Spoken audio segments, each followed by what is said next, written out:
Indo build ngayon yung number 1 na sikat na kahit anong motorsiklo, yun yung sineset. At kung yun din yung trip mo at gusto mong gawin, sakto sa itong side mirror nating classmate. Kasi ito si Indo na side mirror ay ginawa para sa mga Indo-inspired o Indo concept na pangarap mo. Dahil ito ay 360-degree angle na pwede mong i-rotate base dun sa gusto mo. It's either pantambay or pang biyahe. Yes, classmate, marami kasi naghahanap nito at maraming gustong sumubok at gumamit dahil dun sa tinatawag na itsura at budget-wise. Itsura dahil dun sa part na, syempre, Indo-inspired, dapat halos kahawig o halos kapareho mo yung pangarap mong itsura. At yung budget niya is hindi ganun kamahal, hindi rin ganun kamura at saktong-sakto dahil sa quality na pwede mong makuha para dito. At ang kagandahan, classmate, pwede ka mamili ng dalawang option. It's either dahon type or oval type. Depende para sa'yo. Kasi sa akin sa Aerox, yun, dalawa kasi pinagpipilian ko doon. Pwedeng bilog, pwedeng patusok, pero pareho silang pogi.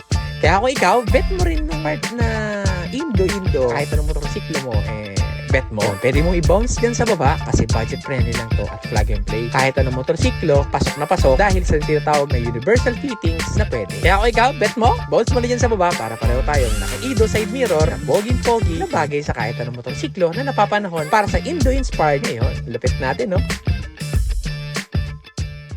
Classmate, kung interesado ka, pwede ka pumunta sa amin sa Secret Shop, Bulihan, upang mag-purchase ng mga product na meron tayo. We are located at Block 41, Lot 19, Barangay Acacia, Bulihan, Silang Cavite. Kita-kits tayo dun ha. Welcome na welcome ka para mag-purchase ng mga product na meron tayo.